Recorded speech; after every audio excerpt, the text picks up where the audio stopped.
Okay.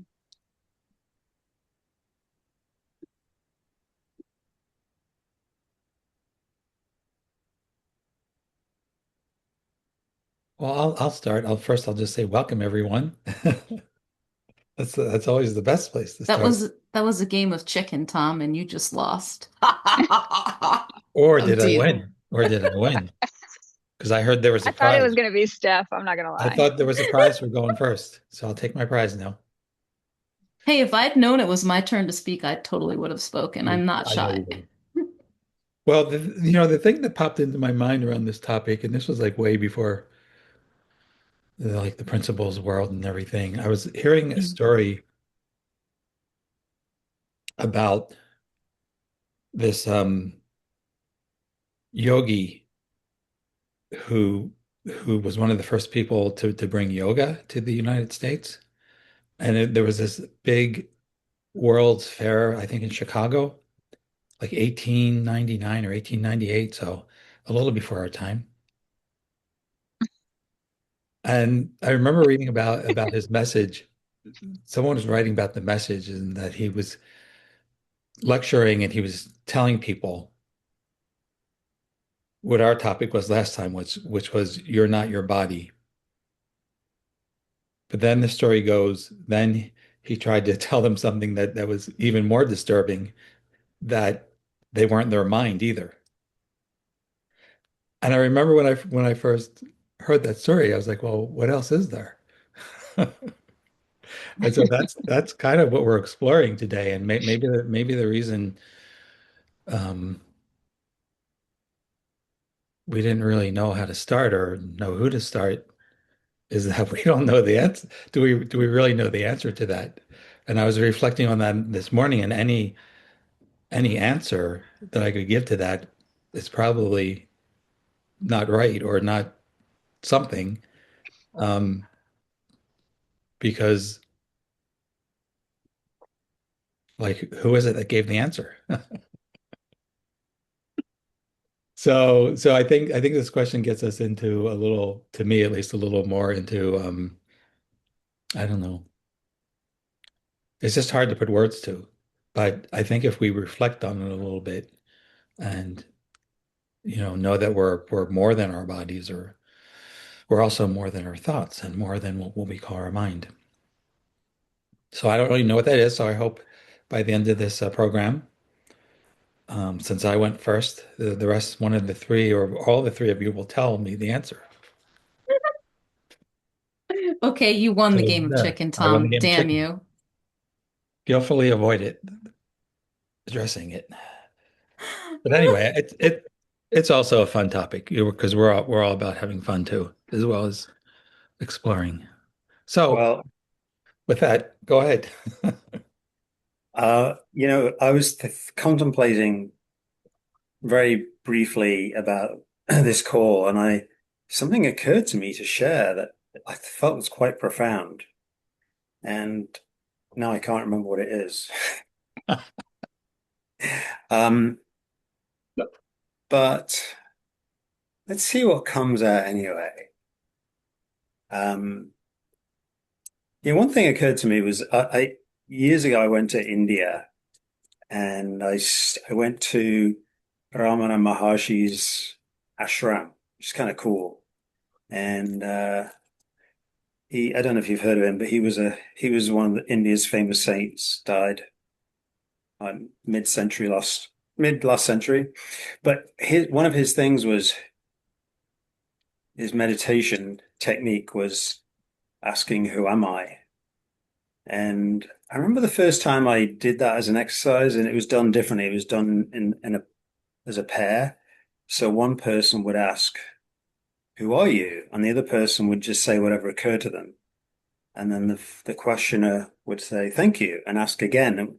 So, like when I was in the seat of being asked, I might say stuff like, "Well, I'm a man." So notice I'm in my thinking when I say I'm a man, I'm British, I'm white, I'd say all these things. And then I might get a little more esoteric. Well, I'm a cloud, I'm love. And then at some point, the thinking fell away and there was no words. And that's when I kind of maybe had one of my first experiences of the being that I am, the essence that I am, that is beyond words. And so I don't know. I don't know why that occurred to me to share, but like for me, that's just to me an example how we're not thinking, we are thinking. I'm a man, I'm white, and at some point, words just fall away because we go beyond, or at least I went beyond my thinking to experience in a way who I really am, and I don't even know what that means.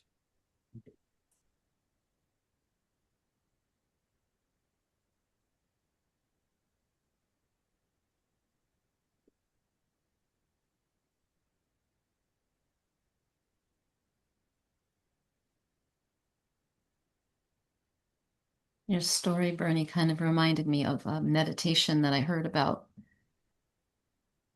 a few years ago.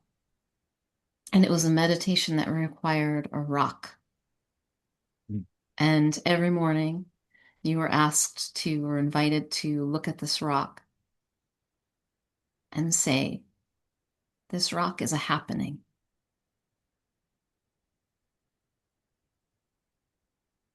And I kind of really liked that. This rock isn't a thing. It's not what I think it is. It exists in some way, but it's happening. And when I start to contemplate this, that's about as well. I mean, I'm actively contemplating it now. Maybe I can get a little closer. But it feels like the thinking I have is part of the happening, a happening, something, the thinking is happening in me. But the idea of me is also thinking. So, so I can't really point to it without, I can't really point to it. Can I point to myself with myself? Can I point? It started to get very silly.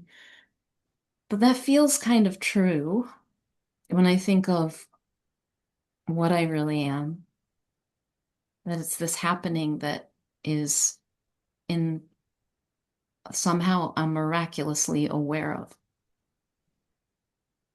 And that's cool because if I miraculously become aware of more or that awareness expands in some way, so do I. My sense of me expands with it. And I think that must be what people who have, I'm thinking of Anita Morjani now, who talks about her near-death experience, or actually maybe even death experience, um, of having her awareness expand beyond the hospital room she was in, beyond the hospital, even into places, remote places, where she could hear conversations that were happening and a sense of being connected to everything that was. So nothing really changed about who she was. Her awareness of the happening of her just got bigger.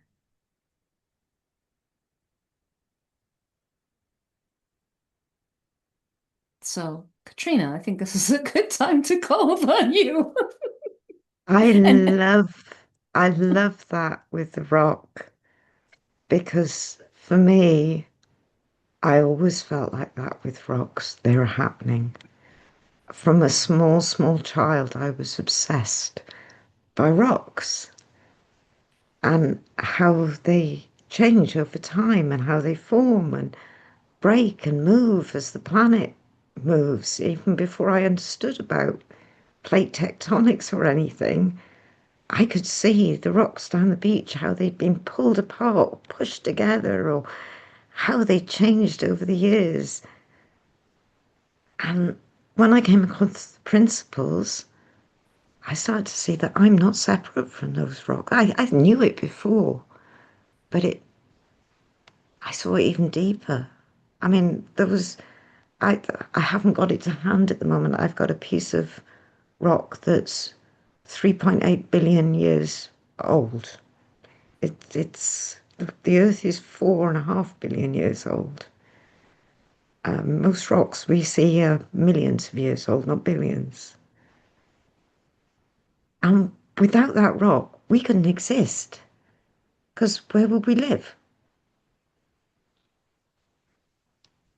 And I can see that I'm not separate from anything. I'm not separate from the universe. I am an aspect of the universe.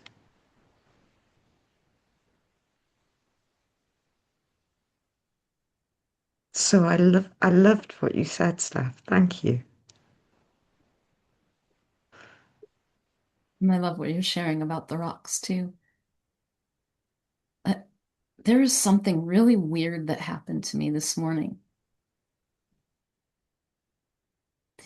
The other day I was joking slash not joking with a client because I have the best clients, by the way. And we have the best clients and the best friends and the best conversations ever, like this one, right? I don't know how I got so lucky. And we were joking about being each other. Like, oh, because you're me and I'm you. And so I say we were joking, not joking, because we were sort of laughing about it. But at the same time, there was something under it that was bubbling up that we were feeling. Like we are talking to ourselves. Like this is life, having a conversation with life. And there was something really weird about it. So this morning, I, uh, my sweetie was getting up, and when he wakes up, he goes, wow, like he's a cat. And it's time for Cuddle Kid. I'm telling you too much information. Anyway, so No, please continue. We have a lot of time to fill. oh my God. Make me laugh. So anyway, he he was feeling sad because I was about to go into a meeting and he wanted his cuddle time. And I said, don't worry, I'm in your heart. I am you. And I said it like I was kidding, just threw it away. And I walked out of the room and I went, holy shit, he's me. And I felt something in that. Like for a split second, I felt it and I went, whoa. And I had tears in my eyes. I was like, I'm so like we're connected in a way that like 99.9999999% of my experience, my waking experience, I don't even have a glimmer of. And it was like, whoa. And it was kind of quick because I jumped right back into my everyday life and a really lovely conversation. But I saw myself on the Zoom screen before we started the call, and I could see the emotion in my face. And I wonder if I'd stayed there a little longer, what I might have seen.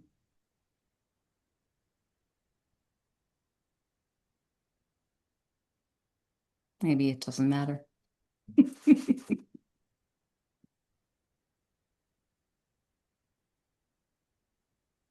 What else is sparking or sparkling for anyone? Morning from New Zealand. Hi, Anna. I'm just, it's 7:15, so it's very early. There's this chameleon with like enlightenment. It's a top-down approach. And I just find it so funny because we say, I've been trying to fix my problems one at a time, but enlightenment, it's a top-down approach. And that's the same I feel with knowing who you are. When you know who you are, is not a knowing that you can put in words. It's just a feeling. It ties out back to see it and the feeling.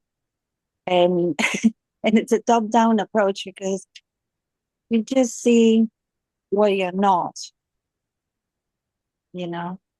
And when you both were sharing, all of you were sharing, there is always something that hears and sees, but it only hears and see, only see. So when Tom said, well, if I'm not the body and I'm not the mind, what else is left? The only thing, the thing that bubbled up from inside myself was like only silence. And silence is an experience. We use the word silence to point to the experience, but it's an experience that maybe all of us we already know that experience. So sometimes what what I feel like sometimes we are just going around, but what we want, how do I say this? What we needed to see, we already seen. It's just the simplicity of it is like, all right, the intellect is like, okay, what do I do with this? It's like just sit in that feeling, because that feeling is what really is our spiritual identity. And they say insight is never because of the form, right? But I was watching Moana with my daughter, and it's a cartoon, it's a Disney movie, and for those who may not know, and the grandmother asked Moana, she said, Moana, do you know who you are? And it just sent chills on my skin. Because the question, and this is the weirdest thing, it just came from so deep that I was like, who am I? Who am I? And I love that you brought up Ramana, because I listen to him every night. And he says the most beautiful things. And one of the things he says is, happiness is who you are. Happiness is another name for you.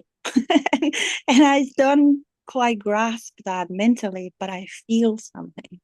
So I think when we look at, we're not our thinking, we're more like what is aware of it. What is aware of being aware. And I know what you mean, Steph, when you start going in that direction, it feels like a little bit like it makes you distance. Like, if I'm aware, what's aware of being aware? And you can go. It's just simple. It's very, very simple, and and it's a fact. It's a fact from the moment that we came into form that we there is something awareing. So that's what I've seen around, not being your thoughts and not being the body. The energy that enlivens the body. That's who I am. And that's who everybody. And that's what's growing the bananas outside. It's just the energy that shifts, move, happen, make the rock happen. And it's always and forever. How can we understand that? Always has been, and it will always be. So our intellectual understanding is it's beautiful that we can have it. I love that I can have that. It is in the experience that we just get the words get sucked out of our brain. We just experience that stillness. So it's beautiful to be talking about. When I saw the title of today, it's a bit of an odd time for me sometimes. Sometimes a bit earlier or later, depending on their life saving. But I was like, oh, I love how deep the question is, because really deep questions or really fresh and deep looks to something put you outside, put you in a direction that it usually I know if the direction is the direction because my feeling grows. My feeling of peace and love and understanding and togetherness and all of that grows. That's the direction. I'm like, oh yes, this is how. So thank you for putting the call and all of your stories. Appreciate it.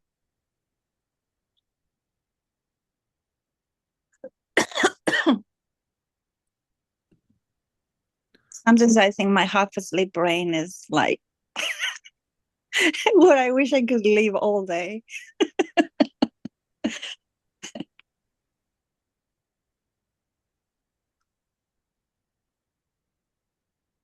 So these last couple of minutes has gotten me reflecting on something, and maybe you can reflect on it too, because we're all here today, and it's like the whole journey of our lives at the moment is like right here. And when I reflect back on, well, what even got me started in this direction, like searching for things, like even as a teenager, looking at books um, on psychology or spirituality, and like what started that for everyone.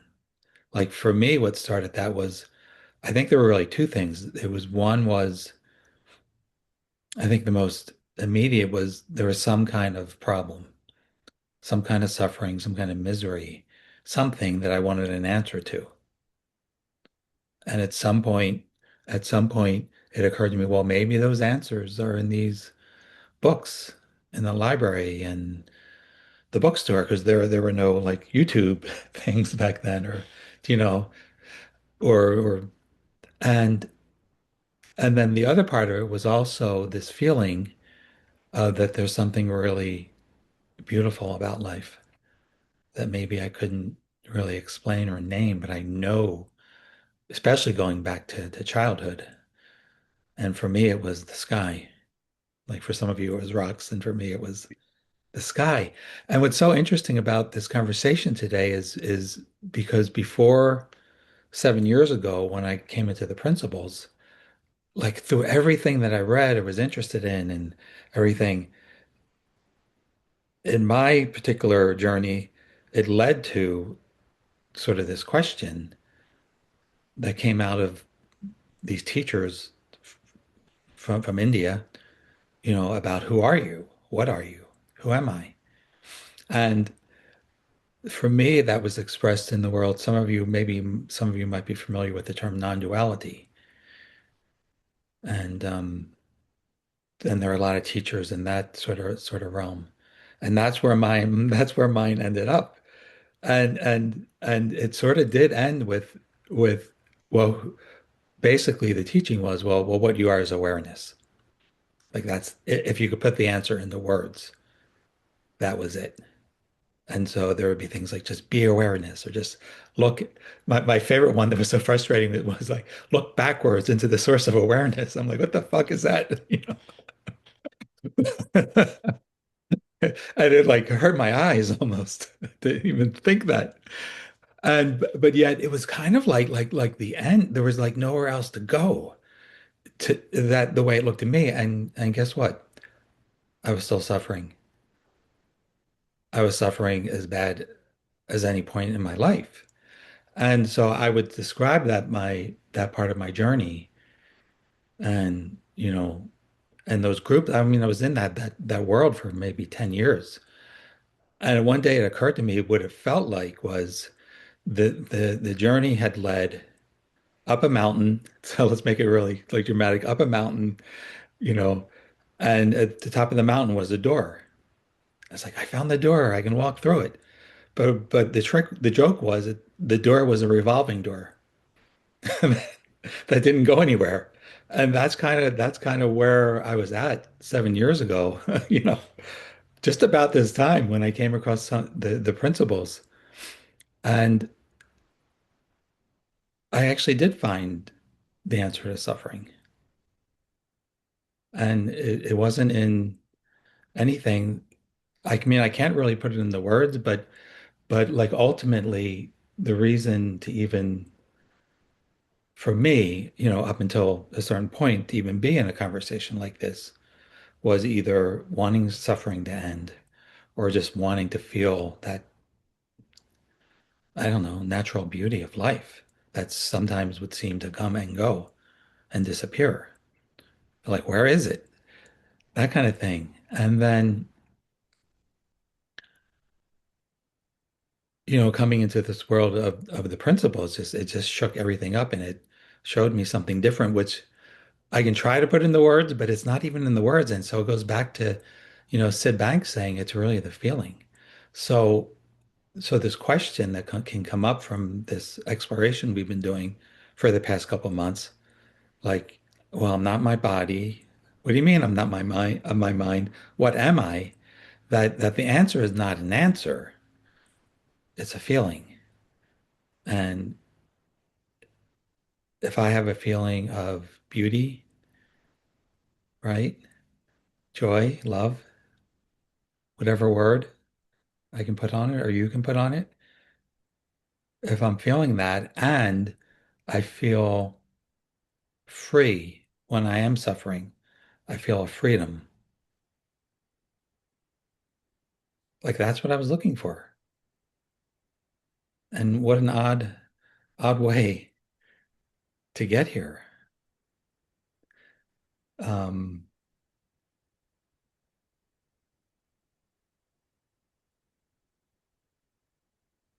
so yeah, so if any of us are feeling like during this time together, anytime we're together, I feel like if we feel a moment of peace or beauty, or we feel like actually feeling like our suffering ends in the moment, for a moment. I don't know if that's the ultimate answer, but like I'll take that. I will take that. And it's been such a gift to have that and to be here. And I'm sure there's something beyond that. Um, and maybe that'll be next month or the following month. So anyway, so I'd love to hear what anyone has to share. Can I pick on you, Kate?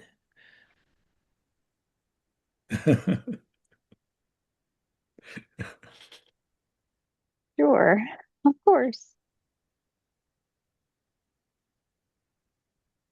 Um,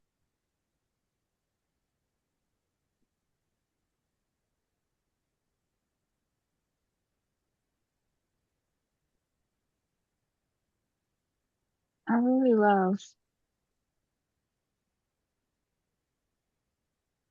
honestly, I really love listening to everybody's,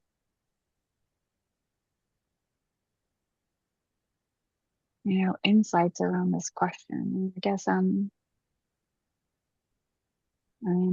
I've had a lot of things have occurred to me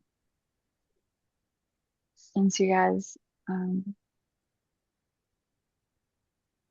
and all the different conversations in this call already. Anything from, I don't know if you guys saw that movie about anything everywhere all at once or whatever it's called. You know what I'm talking about? That movie where she's a rock, she's having the experience of being a rock, and they only can subtitle things. There's no mouths, right? So they subtitle the experience. And there's this great movie, well, for me, called Lucy, where it's an action movie, but it's like she gets exposed to this drug and it like makes her brain, she starts to use all the parts of her brain and she can sense that we're all connected in energy and vibration, and she can see it all. And I love that movie because there's a truth to that I feel, but I don't understand why. But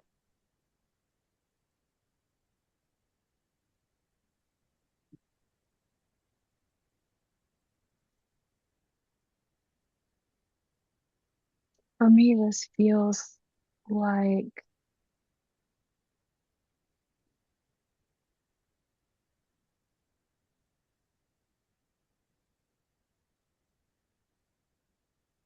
a lifetime.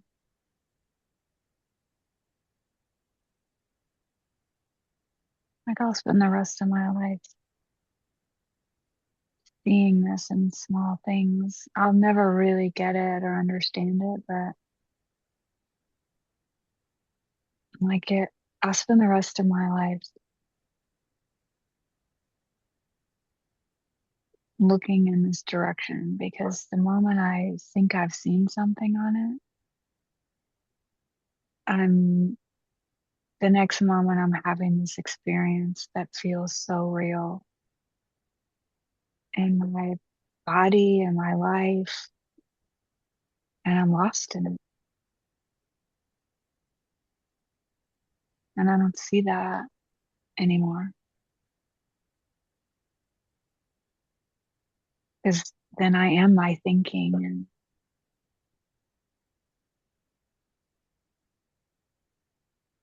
and then I have these moments where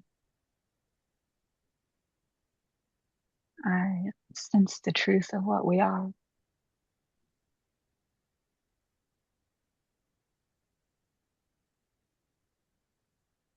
Not really, but a little. I kind of feel like that's so big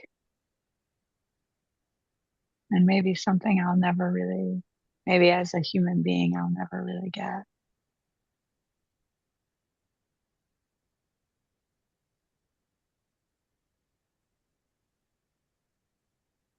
But it makes it such a beautiful,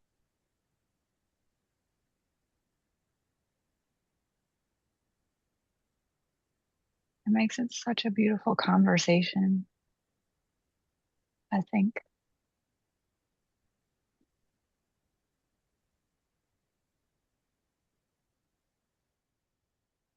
because the conversation feels like an invitation to drop out of my thinking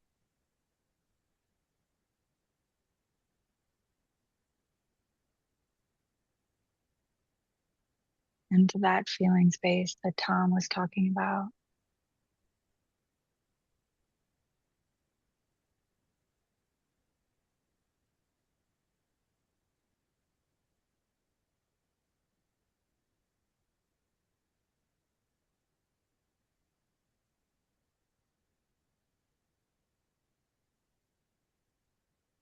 So hopefully I'll still be in conversations like this when I'm 90 something. And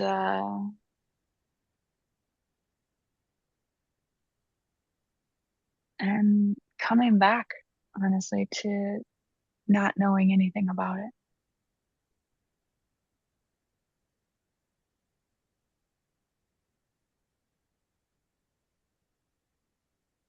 and being really, hopefully, gentle with myself when I don't see any of that and I'm caught up.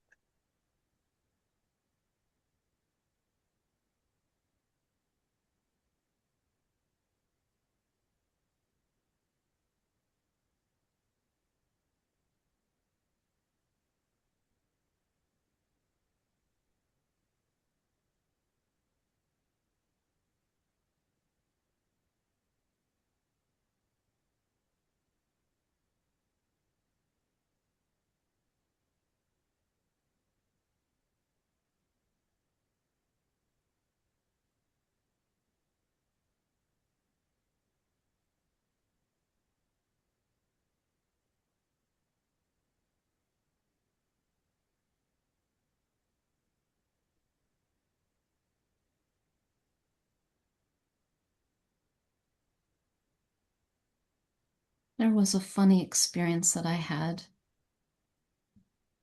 in October. It's October or September in London. And the reason I'm thinking about this is because my story of searching Tom was a little different than yours. I don't remember it feeling motivated by suffering. It was like I was looking for that thing that was missing, that was really good. The thing that I had a sense of, I remember feeling it in church. So I might call that God. I would have called that God at the time. Um, First in Catholic church, there was something that happened to me when I would be smelling the incense and I would be kneeling on the altar, and there were songs and there were hymns and I was praying, and I felt something, and it felt really beautiful, and I felt bigger than myself, and I felt connected. This as a little girl. I was drawn to that. And I thought, that's God, that's Jesus, that's something I want, and I don't have it. And then there was, I spent time in fundamentalist Christianity, and I always felt like I was looking for God and not quite good enough, not quite experiencing it. Like it was always just a little bit out of reach. But I was yearning for that thing. And I think that's what was drawing me, because there was something I knew, because I felt it some, and I was looking for that thing, but I couldn't seem to get it. And so now I'm fast forwarding to last fall in London, and we were talking about success. This was at a Michael Neal event. We were exploring beyond success, and we were sharing all the crazy things we've made up that success was, how it looked. And I started to see that the things that I thought I wanted, I really didn't want. They weren't really for me. And what I really wanted was very simple. I wanted to do what I want, say what I mean. I wanted to be me. And then I saw, oh, I already am. I've always been. Holy shit, what I was looking for is me. And I have that because I am that. And oh my God, it was like, wait, what? I can stop looking? Because it always felt like it was outside of me. And then I saw more clearly than I'd ever seen. And I'm betting that I will continue to see this more clearly, maybe. But I know that I could see it more powerfully, but more clearly than I'd ever seen that, oh my God, that's me. It's the feeling of just being. That's what I've been looking for. And I have it. And it was funny and it was tragic at the same time, but mostly funny that I hadn't noticed it.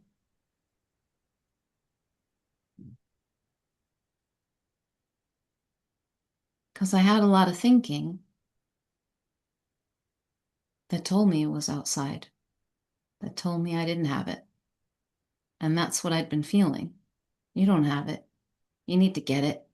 You have to be better. You have to find it. You have to go somewhere. You have to do something instead of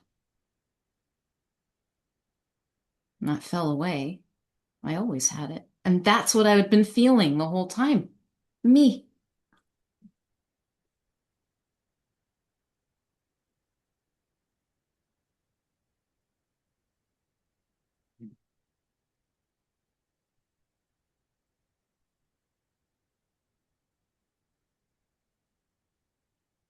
I'll share a little bit of my story around what you touched on, coming at it from a different perspective, and it involves India again. Always good to bring India in.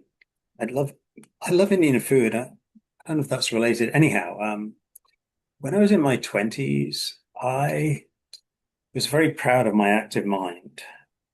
And at the same time, I also craved peace of mind. It was something that I needed to get because it just, my mind was so active. But I didn't see that. I didn't see maybe my mind being active was causing me not to experience peace of mind. Didn't see that then. And about 15 years ago, I went to India on this spiritual pilgrimage, by far the most expensive trip I've ever taken. And we did chanting and yoga and meditation. We did emotional healing, like really feeling to the depths of some of the emotions that were inside me, and the emotional processing, and visiting the Bodhi tree which the Buddha was meant to have sat under, and all kinds of amazing things. I was there for 3 weeks. And the more time I spent there, the quieter my mind got. And by the end of the trip, I was so serene. There's a photograph I have somewhere, and I am sitting down, and you can see the serenity. That that's the space I was in that moment. I finally had the answer. Peace of mind means spending can be easily acquired by spending lots of money and going to India and doing the spiritual pilgrimage. So I come back, go back to work, and this serenity just seemed to drift away. And after 3 months, it was like I'd never been. It was like, ugh. And it wasn't until I came to the principles 3 years ago and I went, oh my God, that peace of mind that I crave, that serenity that I so desired, it's already within me. It's already part of who I am. And the only thing that's getting in the way is my thinking. And I saw that so clearly. So you don't need to go to India to serenity, but go if you want. It's a great place to go to. Yeah. And I also, another thing that occurred to me while I think Kate was speaking was, if I'm my thinking, I am all over the place. I'm not good enough. I am good enough. I can't do this. I'm powerful. I'm weak. There's so many contradictory thoughts I have. I don't know how I could be all of the thoughts I have about myself. What if I'm just beyond or before my thinking?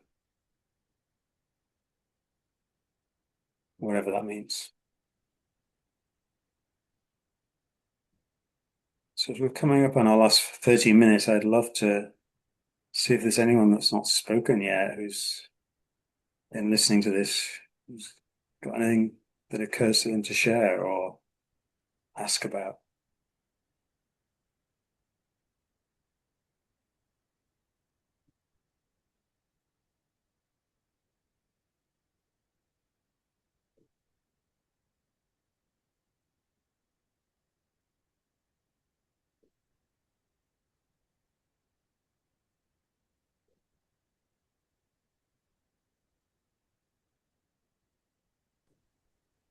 Hey guys, it's me. Nice to see some smiling faces. I just wanted to say, and I mean no disrespect by this, but the time for these calls are not ideal for me. And as such, I am not able to be present, like with my video on and like fully engaged. With that said, I don't actually like, I'm not able to listen to every word by word, like all the content, but part of why I still join is because I feel so relaxed when I'm hearing the voices in the background. I notice my nervous system regulates more deeply. I notice expansiveness and an invitation to rest. And I just wanted to share that and name that in the field because on some level, I believe like everything like is frequency. So words carry frequency. So even if I'm not um fully like following everything, I do feel like I'm still receiving from you all, and I feel so grateful for that. It kind of reminds me of how we don't need to understand the language to feel something. And my mom's first language is in English, and when I was younger and I was wanting to have some difficult conversations with her that I couldn't express in Farsi or Dari, her native tongue. I just remember a mentor said to me once, they're like, it doesn't matter. Just say it how you want to say it because whatever she doesn't get, she will feel because of the frequency behind the words. And it was just like, and I did that and I felt like it worked. So, anyways, a bit long-winded, just to say I feel grateful and I want to name that though I'm not able to like be fully present in the way I would hope because of the time, um, I do really still enjoy being in this field and in the presence of what's being co-created here. And I wanted to name that. So thank you. And please take no offense to me saying that.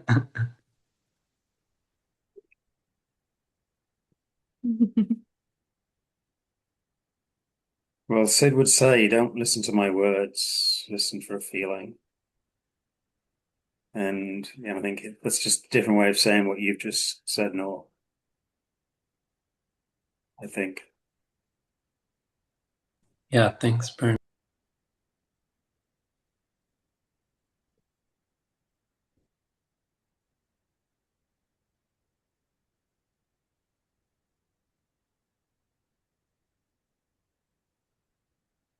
Bernie, when you talk about you, if I'm my thinking I am all over the place, me too. And the other thing is like, well, one moment is I'm not good enough, the next moment I am good enough. But there is something that is aware, that the awareness is the thing that doesn't change. Thought changes up, down, left, right. Awareness is the only stable thing that it doesn't change. It's not changed by what is awareing. It's not changed by what is awareing. Awareing is a word that I don't know if it exists, but awareness awares. So I love that. And the other thing when you say, Tom, about I forgot how you said it, but there was something about looking behind your eyes or something. Looking is more like I always find it really useful. This quote that says, what you're looking for is where you're looking from. Always brings me to looking from. I'm looking for myself. I'm looking for where I'm looking from, which is not a conceptual understanding. It's just a plain scene. Because my scene doesn't change. I can be seeing a, a, a, a war movie, or I can be seeing a stillness movie. The scene doesn't change.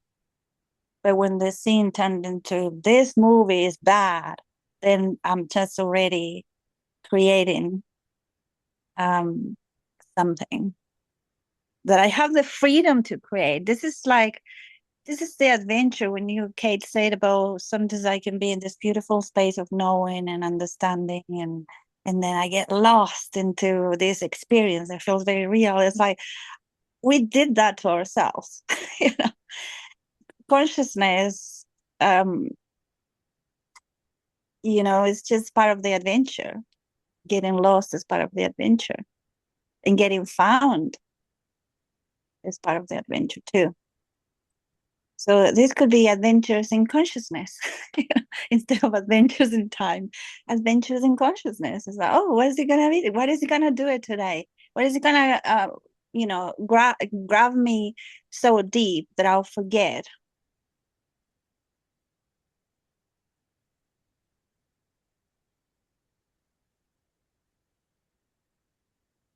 And the thing is, we have each other to remind ourselves, because the suffering, sometimes when we get lost and really taken by those experiences, the suffering is real in the body. There is knots, there is tension, there is this, there is that. And we have each other to come back to and just say, remember who you are. Oh, okay. This experience is temporary, but who I am is not. and we remind each other when we're lost. That's what I found so beautiful about the community.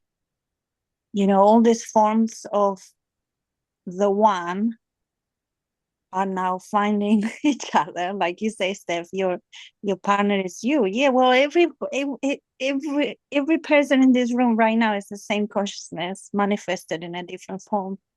So we are all one. And sometimes those little expressions of the one get confused. So there is another one that says, hey, look over there. So simple.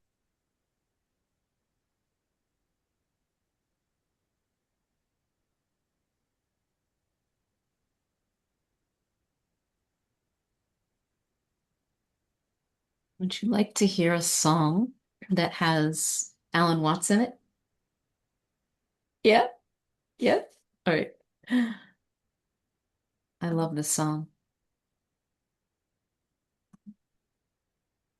I'm going to share my computer audio. Hopefully it behaves. Okay. If you can't hear anything in 2 seconds, let me know.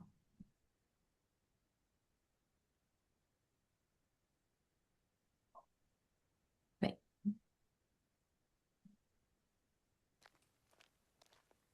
It starts very low.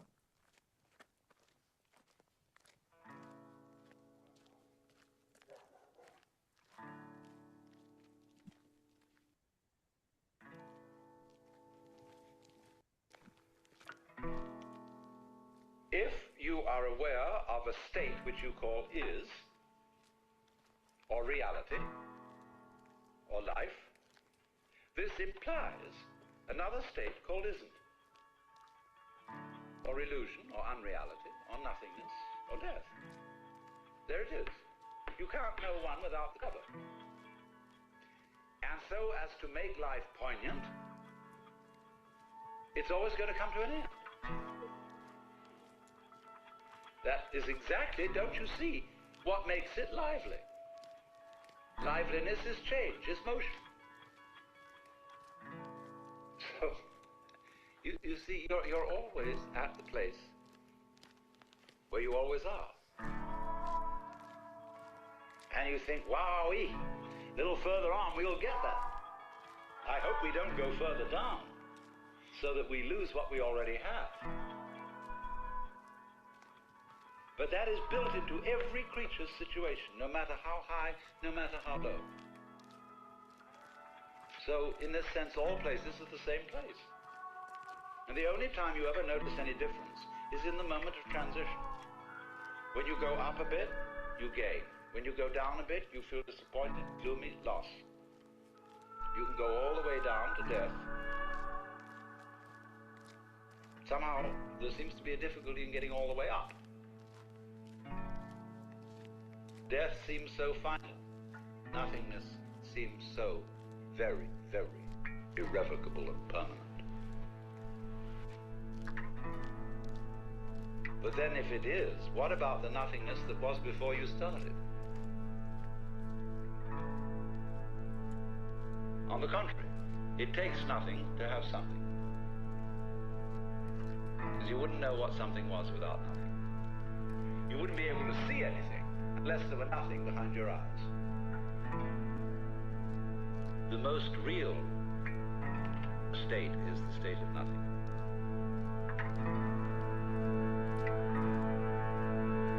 That's what it's going to all come to.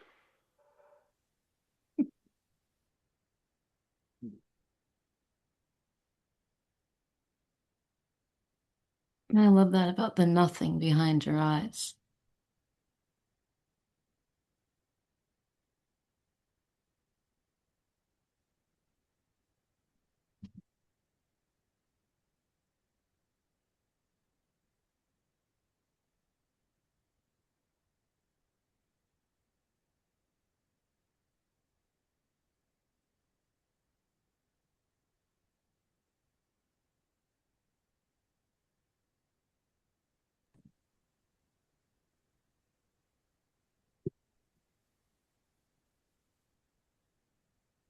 Are we under your desk, Nor? Oh no, you're I'm trying actually to peek. under my cabinet right now. Oh. Um, I I want to say something, but it's not connected to this Alan Watts piece. And is that okay? All right. Yes.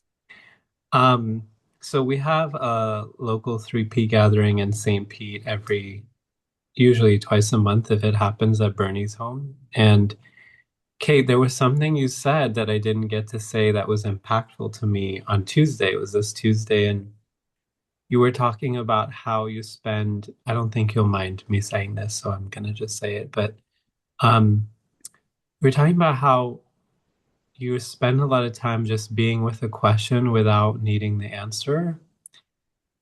And it was like really it opened something for me because I have had a contemplative practice myself. And how many of you know have heard of Richard Rudd, founder of the Gene Keys?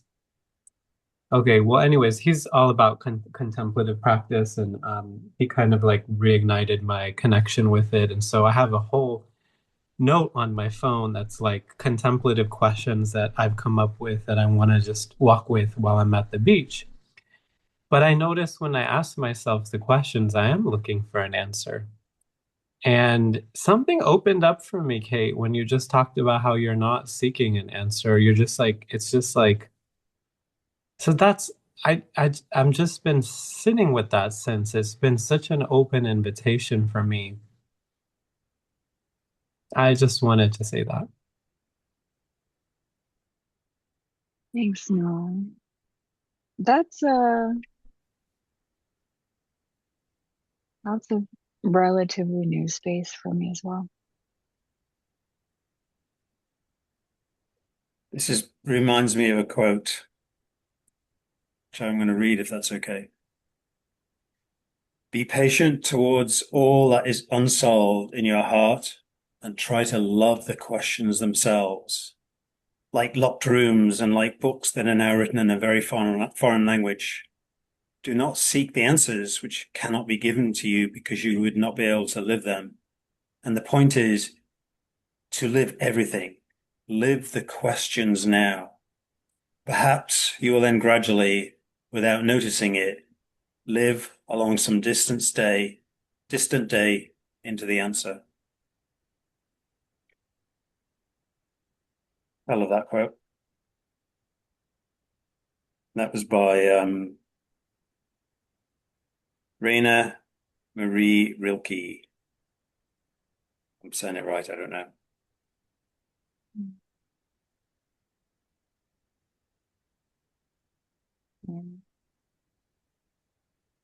I'm going to try something different as we close because it occurred to me that you beautiful souls who get to listen and be together here probably know, but might not know, that Tom, Kate, Bernie, and myself are available for conversations like this. We kind of do a coaching sort of thing. So if you ever want to reach out to us, you can. I think you'll figure out how to find us. But I just wanted to say that because I think it's cool. It's cool that we can, that we do, that you're invited, and you'll know exactly what's yours. And we will be back here next month, second Thursday, same time. We don't have the time change yet, right? It doesn't happen until after that. Kate, are you aware? I think it's later in March. Not sure. It That's a kind good of question. messes with our European, we'll figure it out. Mm, If you're But on it might yeah. I don't know when it is for those down under, so to speak. You know, that they're on a different Yeah, change. it becomes hellish here. And Europe is different too. There's like 2 weeks where Europe and North America are like the hours of, and we're all like, what the? well, So we're maybe on going the on, next email we can add a few time zones on there just to make sure everybody's on the same page. they're in there. I will double check them. Okay. Yeah. Goodbye, my loves. Bye, Good to see you. everyone. Take care. Everybody, thanks. Bye. Bye. Thank you.